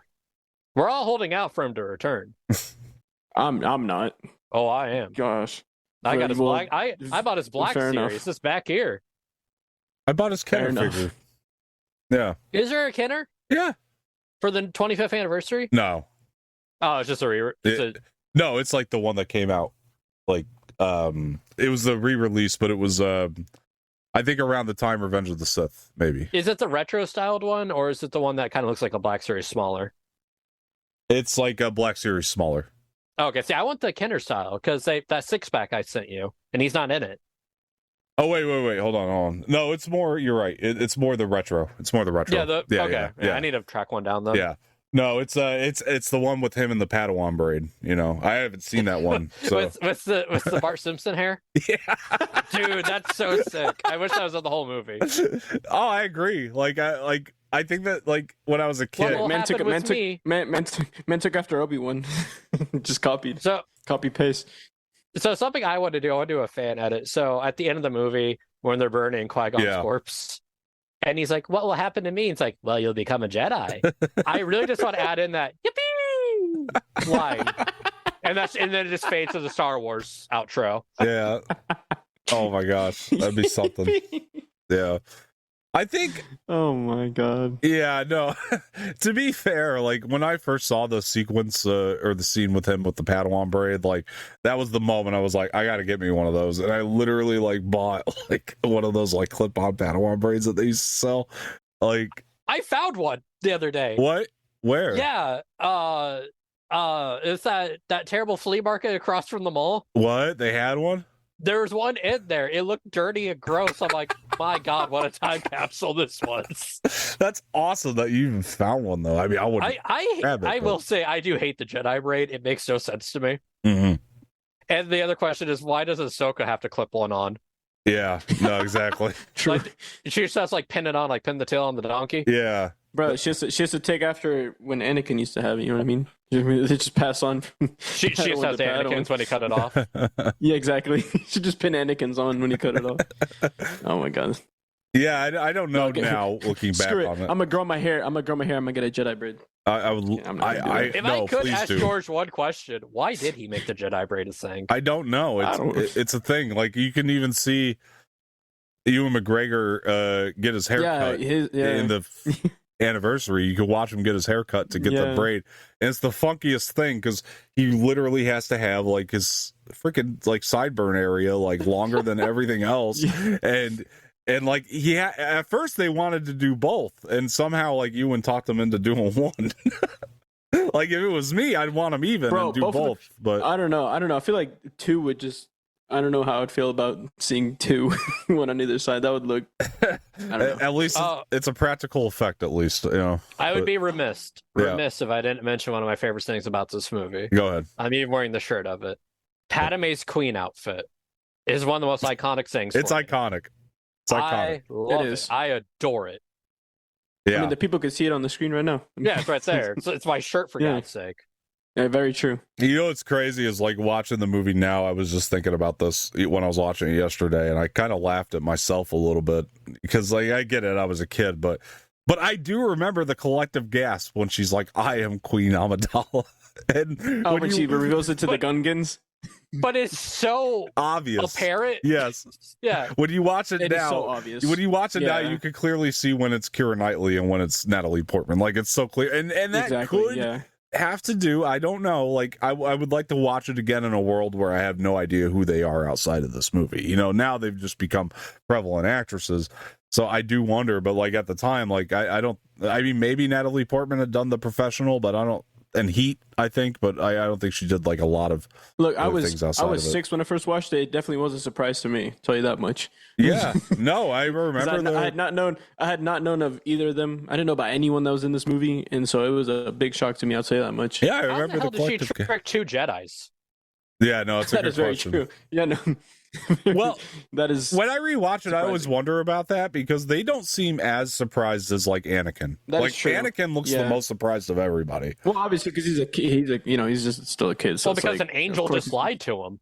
That is also true. He's like, "Oh, you're an angel." Then she's like, "I've been lying to you this whole time." I'm actually just a queen. Oh, to be fair, she never said she wasn't like, Queen Amidala. Misa, that is true. Queen? Right.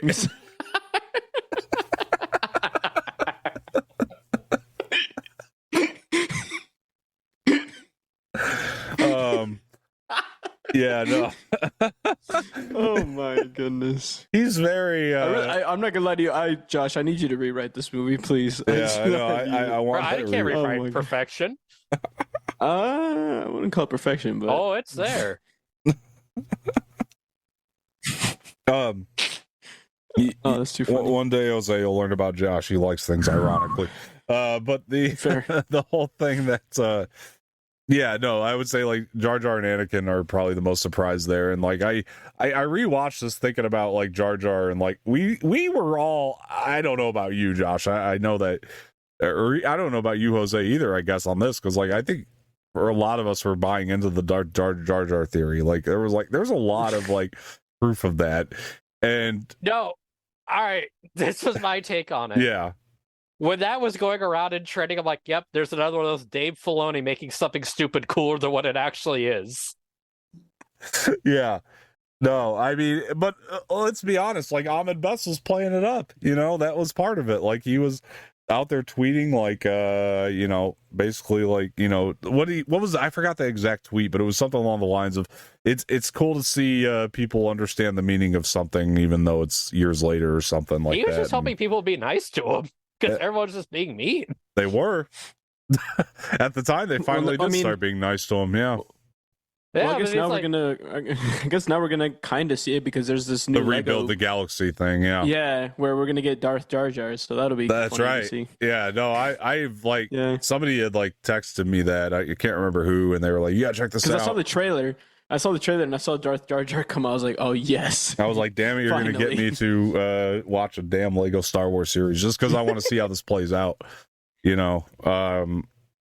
Yeah, no, pretty cool. We're getting a taste of it, I guess, of what it would have been like. Do you remember the fake leaks that he was Kylo Ren? Ahmed Best? Huh? No. Jar Jar. No, I just remember the Snoke ones. Yeah, I remember the Snoke one. Yeah. I remember there's a Jar Jar one. It was like concept art that it looked real. And like it was that Jar Jar's head was underneath the helmet, then they showed. Oh my gosh, I actually do. Now that once you said that looked real, because I do remember seeing the picture and being like, because it was trending for a while because people were buying into it. Right, and I said, "Oh, it does look real." I missed that one. No, I do remember seeing the photo, and I was like, "It does look real." However, I was so convinced in my mind that it was Snoke, and as real as it looked, I was like, "No way, it's got to be Snoke." And none of those things came true, right? But and right now the canonical ending isn't that he died homeless. So what happened was it came out in a Jar Jar. No, he didn't die homeless. He's not dead yet, but he basically became like a street performer is what happened, like a juggler. Oh my goodness. And that is the canonical explanation of what happened to Jar Jar. But isn't he like exiled? Everyone hates him again. Oh yeah, people don't like him. Yeah, people don't like him. That's for sure. Yeah, no, I mean he's a street performer, not by choice. If we're being real, did anyone really actually genuinely like him? We actually know someone that is a huge Jar Jar mark. Yeah. Oh my goodness. And his name's ironically Mark. Yeah.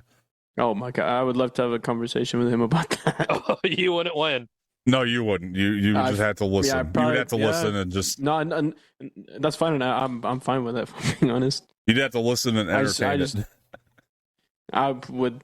That's fine. You would hang up the call, and then you would get paragraphs of why you're wrong. Fair. Call him now. Ask him. I don't have his number. You don't know how to call Mark? No, you call Mark. Okay. Give him a jingle. Say, hey, listen, we're doing. We're actually going to do this right now. He used to be on the show. Yeah, I'm going to call him. Yeah, no, I've seen the videos of when he was on the show. I'll see if he answers. Oh shit! There goes my figure. My Jar Jar figure. No, it's Qui-Gon. What figure is it? It's Qui-Gon. Yeah. Nothing bad happened to that guy. Only Jedi to die from a stomach stab. I gotta say though, like Liam Neeson's Qui-Gon in this, he's really good. I used to like get upset about like the monotone performances in this thing, but like Liam Neeson's pretty good. Like he does bring that extra gravitas to it that I really enjoy in this. And yeah, I don't know, Qui-Gon's iconic to me. Don't worry, I'm dialing Mark still. I just gotta find him here. Let's see. You should have Mark on here other than me. Oh man, we could try to get him. This would be a 5-hour show. I mean, yeah. How long have we already been going for? Probably longer than the actual movie.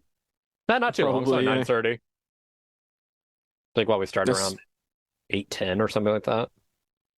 Yes, we've been going for almost the length of this movie. Oh. All right, I'm calling him. See if he answers. Bro, I am so excited if this actually goes through. Mark. Hey, I'm doing a show with Josh, and we were talking about the Phantom Menace, and Jar Jar came up, and we were trying to think of somebody who was a fan of Jar Jar, and your name came up, obviously. And I like Jar Jar. Yeah, so we were hoping you could explain why you have love for the character. Oh yeah, no worries. Because he's hilarious. He's hilarious. Yeah. Okay. The comedy. He's comedy relief. He adds really nice elements of comedy to the movie. Yeah. Throughout. I can see it. What's not to like about Jar Jar? I'm sure they got takes. Unfortunately, you can't hear them. I don't know. For me, don't rope me into this. Oh, Josh just told me not to rope him into this. Okay, so I guess he doesn't agree that Jar Jar sucks. So anyway, no, I appreciate that. No, we were wondering why you were a fan. So, I don't know. Funny, he's amusing. Yeah. He's got some pretty good lines. The line delivery, the voice of him is comical. Yeah, good stuff. He tries to take the fruit off the table. Qui-Gon has to grab his tongue and tell him not to do that again. I mean, that's hilarious stuff. Yeah. I will say, when I saw it again in the theater, the tongue scene at least made me chuckle this time around. Yeah, absolutely. Yeah. So that's why I like Jar Jar. He's good stuff. And little kids love Jar Jar. He's a good element for kids too. So you gotta appreciate that. Yeah, no, for sure. I get you. Did you go see it in the theater? How many times? Yeah, I twice. I wanted to go 3, but I didn't make it a third time, unfortunately. But yeah, I went twice opening weekend. Oh, okay, sweet. I wanted to go twice. I only made it out once, unfortunately. But oh man, you should have gone at least twice. For sure. But I should have gone 3 times too. So it's kind of like, dang it. Right. No, for sure. No, I had a great time rewatching it in the theater. And before I let you go, is there anything else you want to say about Phantom Menace? Just an overall thing. Oh, Phantom Menace is great. I mean, it has probably the best lightsaber battle in all of the films. I mean, the number one reason I don't like Phantom Menace is Darth Maul, and mm-hmm. he's the best thing it has going for it. Yeah. Because he's just an awesome, all around awesome character. But if I rank the Star Wars movies, all of them, Phantom Menace does not rank at the bottom for sure. Okay. Yeah. No, not for me either. So yeah. Yeah. It's definitely better than all of the sequels. But it's a good one. Awesome. When it came out, and people really loved it. I mean, you hear about, it got a lot of hate, but when it was first released, I mean, people embraced it a lot, and then they, wavered on it, and then one like, nah, I don't really like that one, or I didn't like it, or you lie, you loved it on opening day. Yeah. Stop complaining. A year later, you're saying you don't like it and you're not a fan, but on opening day, you freaking loved it. Yeah. Like people blew their minds in the theater on opening day, cheering and screaming and going out of the theater with smiles and stuff like that. Yeah. Repeat customers, made freaking a ton of money. Oh, yeah. It was not like, okay, this movie sucks and, we're not going to see it again now. Everybody went to see that more than once. I mean, it was nuts at the time. It was a phenomenon, really. Yeah. But yeah, there you go. For sure. Awesome. Well, thanks, buddy. I appreciate your time. We'll go ahead and let you go, but we'll have to get you on the show for the 25th anniversary of Attack of the Clones when that comes. Yeah, I mean that's one of my favorites. So. Yeah, I love Attack of the Clones. For sure, man. Right. Well, awesome, Mark. I appreciate it. You take it easy, bud. All right. Later. Thanks. Bye. All right, so that was a man Mark of Earhart. taste. Yes, a man of taste. That was Mark Earhart, and really appreciate his time and letting us know. Sweet to Mark. Be sweet to Mark. That's right. We got his take, and it was I thought well thought out and very well said, and we really appreciate him taking that time. I didn't actually think he was going to answer, to be honest with you. So honestly, yeah, a good person to call because he's the only one of us that wasn't a child. Exactly. No, that's a good point, Josh. Actually, you bring that up because Mark actually wasn't a child when he saw this. He saw it through the adult eyes that we didn't get to see it through, and here he is.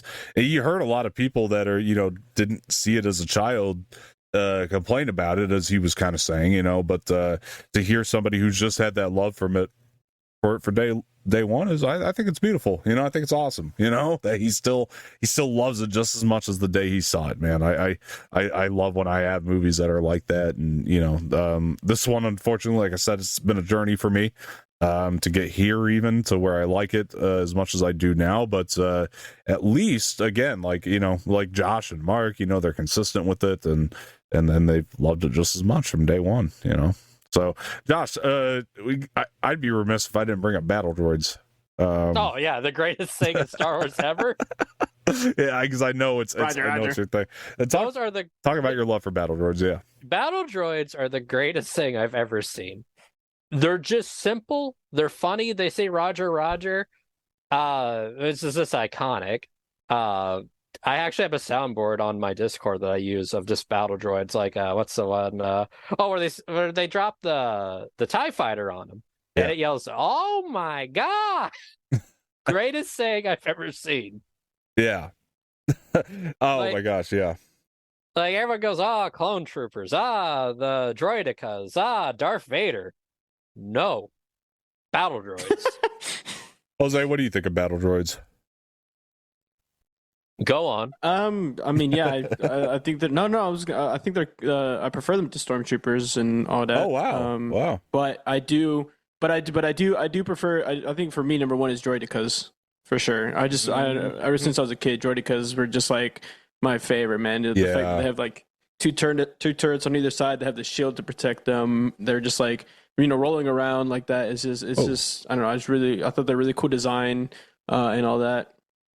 And yeah, ever since I was a kid, I was like the droidicas. I had like so many droidica toys in where I used to live in my house. I used to always just like set up fights with like my figurines, and I would have like 10 droidicas with like 2 Jedi. Yeah, and just like it was sick. I just love droidicas so much, honestly.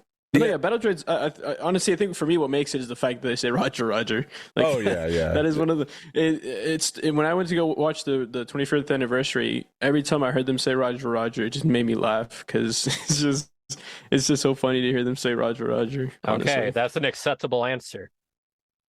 Yeah, I gotta say, I always reference the scene in the first episode of Clone Wars with the battle droids. It gets me every time. It's so silly, but it makes me laugh because they're in the big tanks and they're trying to fit through this space, and the one battle droid, the battle droid's like, we can't fit through there, it's too small, and then the other one's like, no, it's not, watch this, and then he just goes and destroys this tank as he tries to go through this. The other one that gets me is when Qui-Gon and Obi are with like with Padme and all them, and they're trying to get save the pilots, and they're walking up to the droids.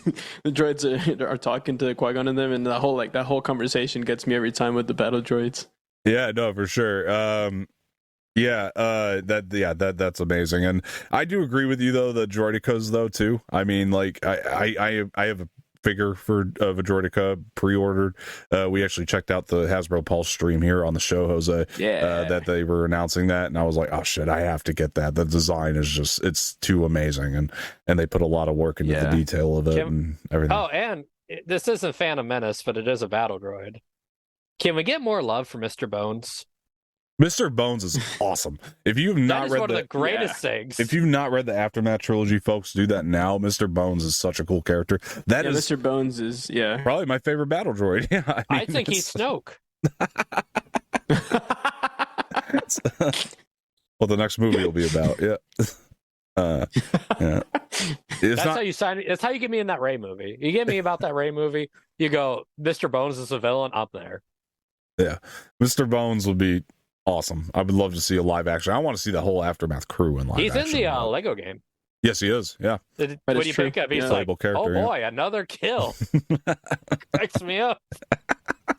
No, I love Mr. Bones. Yeah. Mr. Bones is great. Him and the relationship with Temin in those books, man, it's unreal. It's so good. Or Snap Wexley for movie fans. But yeah, that is one of the best ones. And then like you said, Jose, the droidicas. And other than that, those are really like the only like soldiers per se that they have in this. Because then you have what are they, like the super battle droids? Yeah, you got a couple of those. That's true. Yeah, those are cool. Boring. Yeah. Yeah, those are very funny, boring. Honestly, I'm not glad you. They're a little more boring, but I owe them thanks because they got me high credits on Battlefront 2 when I was first playing it, because there was like a if you used the super battle droid in that, like there was this arcade thing. There was like a goal I was trying to reach in the arcade mode, and if you use the super battle droid, it was almost like a hack where you can just use it to get to that goal. I can't remember the exact thing, but it was like you had to get a certain amount of credits to get something, and yeah, it was an arcade hack that was really neat. You need a live stream us doing Ewok hunt. Oh man, I would love to. Yeah, we need to look in on this. I mean, it's going to be audio of Keaton getting upset, and it's brilliant radio, and then me laughing as I blow the trumpet. No, it's fun. We have fun on that Ewok hunt in Battlefront 2. It's great.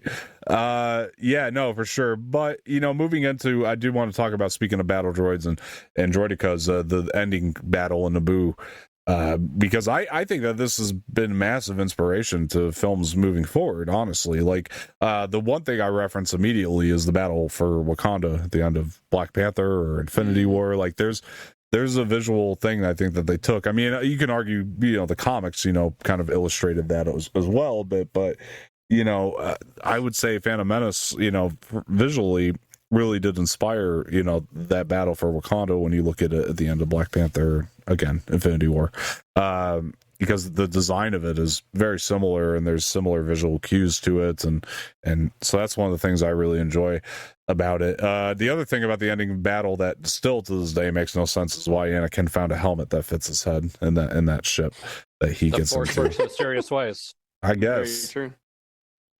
I guess. The Force led him to that one ship that had a helmet that fit his head. Yeah. I always Dom.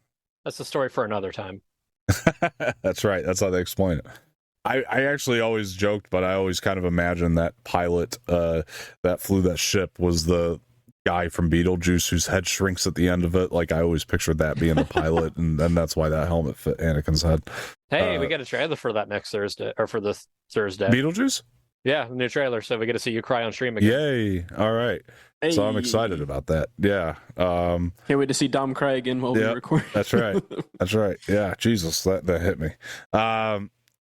But yeah, the thing that I love about this movie overall, like I said, guys, is I just think that the storytelling overpowers it. Like you can have your issues with it, but like there was a creator behind it that cared about what was going to happen in the movie. God it felt like him. it. Yep. That's right. He's eating his lunch right now, so we can't. Yeah. God bless him in the billions of dollars that he now owns. It's all going into salads. It's all going into salads for sure. Like it is. Well, this image he's having food court spaghetti. That's right. That's right. And a diet Coke. That's right. So, yeah, no. That's the thing about this movie. It's George Lucas. It's his vision, and it's made by a visionary. You know what I mean? Somebody who had a vision. We don't get a lot of that today, and that to me is what makes me appreciate the film over time. What's even like more impressive is the fact that he's able to come up with he came up with so much, like an idea that's able to just lore expand. The possibilities are endless with this. I agree. Like he has created something that is just so big and massive that can just go anywhere. And it's just incredible, and I honestly thank George for doing that. Yeah, me too. If it wasn't for him, we wouldn't have this, and so I am thankful to him for that. Yeah, and it did inspire many things to come. Like you could say what you want about the film, but it's a huge breakthrough in the industry. It changed the way that movies were made, and a lot of different ways. And we I don't think we talked about it yet together, the three of us. The 4K trailer, the remastered trailer. Really what I loved about that was you could just I was telling Jose this on a separate show, but Josh, like you could really see the preservation of the film in this remastered trailer, and it's like those bastards have the ability to do this whole film in 4K in this style where it preserves the original film and it's not digitally converted and all that. Just they have that ability and they won't put it out. And that kind of upsets me, and just I want that ability to see Puppet Yoda again in the 4K. It'd be amazing. And I just remembered something. What? You just unlocked a memory. What's that? Do you remember Pepsi made their own mascot that was in the Star Wars universe for this movie? No, not really. I gotta look at this name real quick. Hold on. Okay. It was like they invented their own Star Wars character, and he was just there to sell Pepsi. Wow. Okay, I don't remember that, but you could probably, have me recollect it. Like, I'm sure. That's crazy. I remember something with Pepsi in this movie. Don't get me wrong. Like, I remember there being a correlation between Pepsi and I feel like film. I do as well for some reason. It's just like in the back of my memory. Well, there's those iconic Phantom Menace Pepsi machines. Okay. Yeah, I think I remember that. You're right. I remember the machines. The machines I do remember. All of you talking about a 4K trailer made me think the most like asinine thing. Hey, this is the 25th anniversary discussion, so say it now or forever hold your peace. If you have any thoughts on this, like we're here now, so for sure. But I found him. Okay, yeah. Do you want me to send it to you? Sure. Yeah, that'll work. Okay. Yeah, I can take a look at it. I want to see if I can remember this. I forgot they made him to make fun of Star Wars fans because he's fat and lives in his mom's basement and drinks Pepsi. Oh my god, I forgot all about this. All right, I'm sending him over to you. All right, let's take a look at it. Let's see what he comes up with here, if I can remember this. Oh, let's see. First, shut that off because I'm getting notifications through the computer here. Let's see. Okay. Yeah. Now that you said it or sent it, yeah, I kind of remember this. He lives in Iowa. Marfalump. Look it up on Wikipedia, folks. Or Wikipedia, I should say. Look it up there. It really is. He's actually classified as a Legends character. His pronouns are he, him. He's 4 feet tall. He's yellow. A male. Let's see. Wow. The Mohonic yelling Marfalump. Four-armed alien. That might be better than Therm Scissor Punch. I'm not going to lie to you. Better what? Therm Scissor Punch. You remember Therm Scissor Punch? Oh, yeah. The one that they did for Denny's with the Solo? Yeah. Oh, yeah, I remember that. Yeah. There was my god. Someone has a life-size one. I want this. This thing's so stupid. Oh my gosh. No. No, that's classic. I do remember the character now that you sent it. That's crazy. I wouldn't have thought of that though until you sent it over. So yeah, that's crazy that we unlocked that obscure there's memory. So many like weird little marketing things that happened for this movie. Like we talked about the other day, the Jabba the Hutt that threw up frogs. Oh yeah, that's right. I remember that. I also remember the Jabba that had the slime with it. Yeah, it had the frogs mixed into the slime. Oh, that's right. Yeah, that's right. It was one of the same. That's right. We found one. Remember at that store? Yeah. Man, it's probably still there. I might get it to see if it works. I'll get it too if I can find it again. Yeah, because that thing was it's like $10. Yeah, no, it was neat. I kind of miss having that when I was a kid. I had that one. I had one I want to get again is Maul with the speeder because I had that as a kid. I know where there's one mint condition. Oh, really? And pretty cheap, yeah. Okay, yeah, tell me about it. Okay, but I would want to get one of those again, the Maul with the speeder, because I had that as a kid. I've recollected my Qui-Gon and Obi-Wan figures, luckily, and I have the Obi-Wan with the break apart Maul. Still in the package, luckily. So the coolest toy. It's so awesome.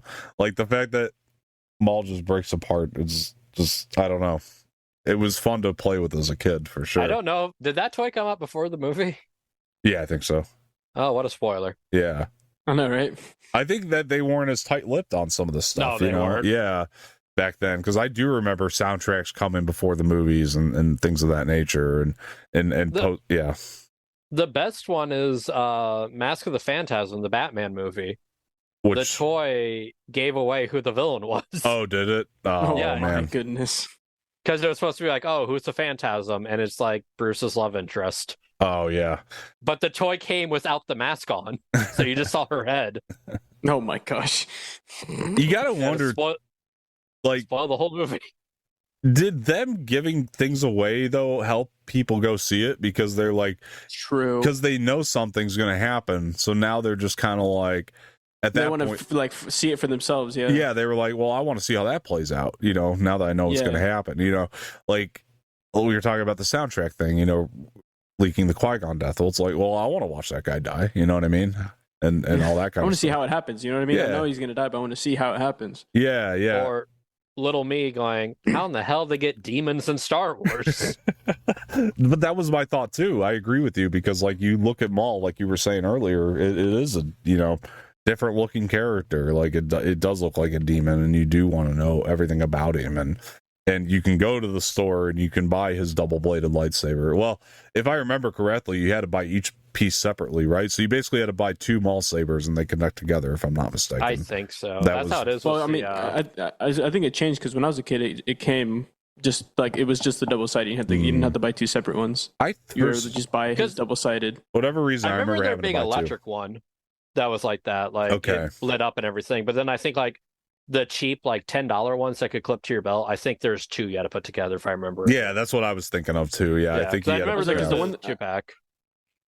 I remember the one that I bought. It was literally just like the double-sided lightsaber, and I mean, I think it was on the cheaper side, because what it was is that you'd press a button down, and this like plastic thing with like tubes would like come out, and then it would ignite. You just unlocked a memory for me, because I remember how much of a pain in the ass that damn thing was, because you had to like hit the buttons in opposite directions to make it work. Yeah, so that they could make it. Yeah, I just and then remember you also that. and then to put them away, you had to like hit it against like the ground. Yeah, and it could go back into the. Oh my gosh! It would like lock. Yes, it would lock inside. Yeah. That was the only way you can like. Yeah, exactly. That's right. And then like I used them so much, and like I would like bang them really hard against other lightsabers when I would play with my friends, that it got to the point where I had to like screw the top part just to be able to put it in. Oh my gosh, I think I had a similar thing. Now that you're saying it, I damaged them that bad that like hitting them on the ground wouldn't work. I had to like really screw it hard just to put it back in. Yeah, you screwed that saber hard. Yeah, go ahead, Josh. My parents got it for me for one of my birthdays, and it was one of my favorite things. It was inflatable Darth Maul recliner. Oh, I remember the recliners. Sick. I never got one, but I remember them. Yeah, it looked like the head was Darth Maul's head. Yep. It looked like you were sitting on his lap. I remember I think crazy. My cousin had one. I think my cousin had I remember my dad nearly passing out, because we did have anything to inflate, so he did it by mouth. Yeah. And that thing was huge. I'll throw on, see if I can find one. Yeah, I want to own one again. Speaking of lightsabers. Oh, which one is that? Just some random one. Oh, okay. My mom got me for Christmas. Very cool. Very cool. It changes between, I think it's like 13 different colors. So it's got like the classic blue, the classic red, the classic green. Then it has like lighter greens. It has yellow, pink, purple, white, some lighter shades of blue. Like it has all different kinds of colors. I haven't bought a lightsaber in a while. The one I'm after now is Sabine's, but when you swing it, it makes the clashing noise. So that's pretty cool. Yeah, very cool. I sent the chair to you, Dom. Oh yeah, sweet. I found one in box. Awesome. What lightsaber do you want? Oh, Sabine's. That's the one I'm after. He rolls his eyes. No, that's awesome. Hey, why are you hating on Sabine like that? Oh no, I'm not hating on Sabine. Just someone's a little cuckoo ever since he met her. Look, I honestly haven't met her, but I probably wouldn't blame him. Let's see. I really wouldn't, because now I really want to meet her. Darth Maul. I think someone there's one person I want to meet over is Natasha, though. I want to meet Lars Mikkelsen for what he did with Thrawn. I met his brother. Because like Thrawn's become like my favorite Star Wars character. Especially after reading Timothy Zahn's old Thrawn trilogy. Yeah. He's doing a good Thrawn. He's doing a good Thrawn. What's it, a Funko Pop? I was to say, Josh, he's doing a good job with that script I gave him to read, so he can make a good impression on you, right? Anyway. And then also what's it called? I'm getting a Thrawn figurine from Hasbro that showcase thing that we saw. There was a Thrawn figurine that the Black they Series. were releasing. Yeah, that one. And so Or talking about the one they just put on Amazon, where he has the Insular Mari or whatever they're called. No, I can't remember. It's one of those like new ones that Hasbro's put out. I can't remember what exactly it was, but I've pre-ordered that one, so I can't wait for that because it looks so sick. I'm trying to remember. I think it was a Black Series. Dom, do you remember? I can't remember. No, I don't remember which one exactly. It's the new one. It's the new one that they're putting out. Yeah, so it's like the new the Black one Series. for Ahsoka. Yeah, it's the new Black Series. Star Wars, the new Black Series. Series one. Yeah, the Ahsoka one. Yeah, because there's so I can't wait for that. Heir of the Empire one they're putting out too. Oh, I need to get me that one as well. Yeah, I think it's sold out. Oh fudge! I got it pre-ordered. It's in a 3-pack though, so I don't really like it because you can't display it with the others, but because it'll be in a big box. But yeah, I mean, that's the thing too. I kind of want to meet Timothy Zahn so he can sign my Heir to the Empire trilogy. He's a really cool guy. Zahn is great. I wanted to mention, based on the photo you sent me of the chair, though, I just remember that box so vividly. Like, right? Yeah. Now that dude, you the black and red aisles like at toy stores. Oh, bro, I saw a picture how much of that. crap Yeah, they had. I think you might have sent one to the group chat, or Keaton did. I can't remember, of those black and red aisles because of the Just mall. so iconic. Yeah. But that is the crazy part, is like everybody thought Maul was going to be the Phantom Menace because all the black and red everywhere. Like they thought of him as the Phantom Menace, and now it's so debatable, you know? Yeah, I'm not gonna lie to you. That was my first thought when I saw when I walked into the movie gallery and saw the poster of the Phantom Menace and saw Darth Maul so big on the poster. I thought that like they were alluding to the fact that he was the Phantom Menace. Then I watched the movie and I was like, well, I mean, he didn't seem like he is. Well, even the VHS tape, like I don't know how well you guys can see this, but like one of the amazing details that I love about this is like, if you look like very distinctly in the black areas, like Maul, you can see his eyes back there. It's like, I love that. Yeah. Like they didn't do that with any of the other VHS cases, like where they had the villain like that. But... Well, it seemed like with your toys right there in the upper right corner. Yeah. The Maul's face just glaring at you. Yeah. No. I just remember being 5 years old and being greatly upset there was not an actual Phantom. I kind of agree. Yeah, I remember I thought there's supposed to be a ghost or something. Yeah, like I'd seen cartoons with like phantoms and they were like ghouls and ghosts and things, and then that's not what this was at all. And I guess I always kind of expected that.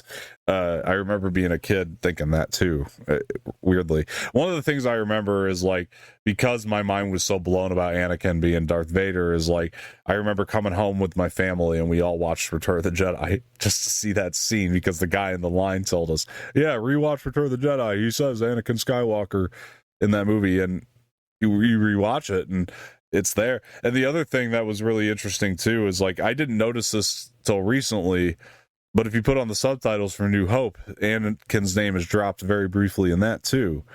When he says, Obi-Wan says, and he was a good friend. Like, it's not and he. I always thought it was and he was a good friend. Like, I thought he was like continuing a sentence, but he actually says Annie was a good friend. Annie, the name Annie. So he's dropped very subtly in New Hope. That always blew my mind too. Yeah. Yeah, because I just remember, like you said, that little fellow will grow up to be Vader. Yeah. But how greatly disappointed I was that little fellow that grew up to be Vader didn't fight a ghost at one point on that journey. Well, yeah, no, could have fought a phantom, so to speak. Before we wrap this up, guys, anything else you want to add? Memories? I mean, like I said, this is the discussion, so speak now or forever hold your peace. Yeah, after this, no one's ever talking about Phantom Menace again. We just might Except not when we revisit it redo as this much. 5 years from now, the 30th anniversary. And they'll release the original cut of the film. Yeah. Well, I was saying to Jose, we're going to have Star Wars every year in the theater and want to revisit, because next year is the 10th year for Force Awakens. The year after that is going to be 50th for 25th New for Hope. Or 50th for New Hope. Yeah. So then two or 3 years after that will be the 25th for Revenge, and I think it's yeah. I mean, we'll have Attack and Revenge. Yeah, it's gonna be. Yeah. And then we'll have 10th for the Last Jedi and the other one that no one talks about.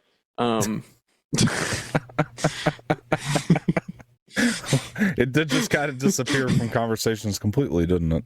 But very. I mean, are you surprised? No. Exactly. Yeah, I don't know, but we'll see what this, the zeitgeist does, because like Mark was saying, like people, came out of it loving it, and then like, so for some reason the opinion shifts and then you go back to it and it's good again. And it's one of those weird things, that just happens with these things. It's, my opinions on Star Wars movies change all the time. I mean, all the time. What I think is just great about the franchise in general is the fact that that's funny. Is the fact that you just did you have all these like preloaded ready to go? I gotta know. Of what? Never mind. So I appreciate you being here. So you had to do the every time you watch these movies, or every time I think back and try to rank them again, it changes. You know what I mean? Like every single time, because it's always dependent on my mood. Like there's a Star Wars project out there for your mood that will appease what mood you're in on that particular day. Every day you can go through and you can be like, I'm either in a Phantom Menace mood, or I'm in a Revenge of the Sith mood, or I'm in a Empire mood. There's something about this franchise that also keeps it lasting that long, to where you just, every movie represents something different to you, and I love that about this. I do gotta wonder, the May release. I mean, they're talking about that coming back for Mando and Grogu, because this came out in May 19th. I mean, I don't know, because Star Wars, once Force Awakens hit, they kind of took over December, so for the longest time we had December, right. And the last one that came out in May was Solo, which tanked, in the box office. So Star Wars always feels like a Christmas thing, because all the toys are out, and I agree. I don't know, you get those for Christmas. It's a toy. It's like a toy vibe show, like Ghostbusters. I always watch that around Christmas time, because there's all the toys I got, and Star Wars, and I agree. All the other greats out there, I guess. Yeah, I mean, I think that. Yeah, it's not a summertime thing. You're right. Like wintertime is when I really get the Star Wars mood nowadays. And it's crazy to me that they're going to try to go back to the May release, but again, at the same time, like that is when they came out back then too, like they used to be summer blockbusters, and now they're winter time blockbusters, I guess, or Christmas releases. So it's weird. I don't know if they'll be successful with the new going back to that. Yeah, I don't know. But anyway, anything else you guys want to add just before we get out, and just no memories of it, or okay. Remember Fanboys? Yeah.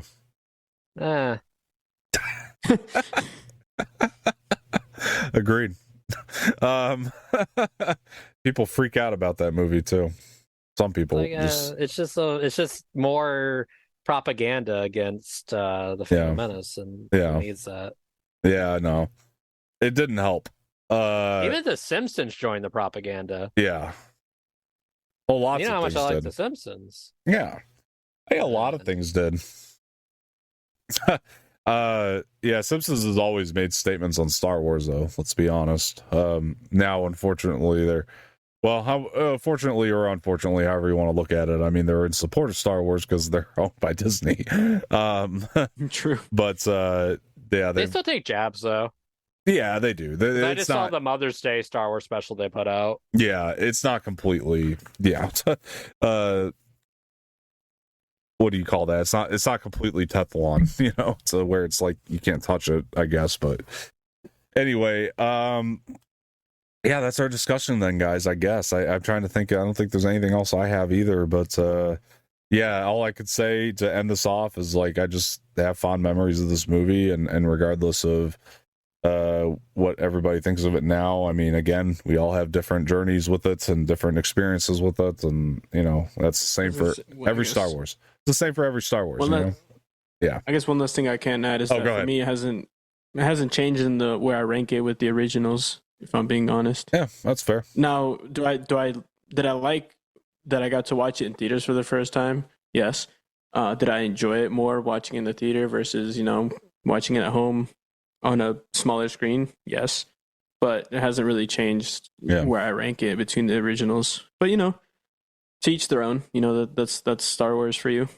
Yeah, I mean it's different when you see it in the theater too. I mean, even just going to see it again with Josh, it's not the same as watching it at home. It's just not. And something about Star Wars movies, when you see them in the theater, it's not like seeing any other movie in the theater either. It's always different every time. Like whether you love it or you don't, like it's just you're when you see a Star Wars movie, you're always happy to see Star Wars in the theater, but regardless of how old or new it is.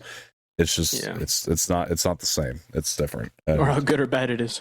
That's what I mean. It's like every time every time it's different and it's fun.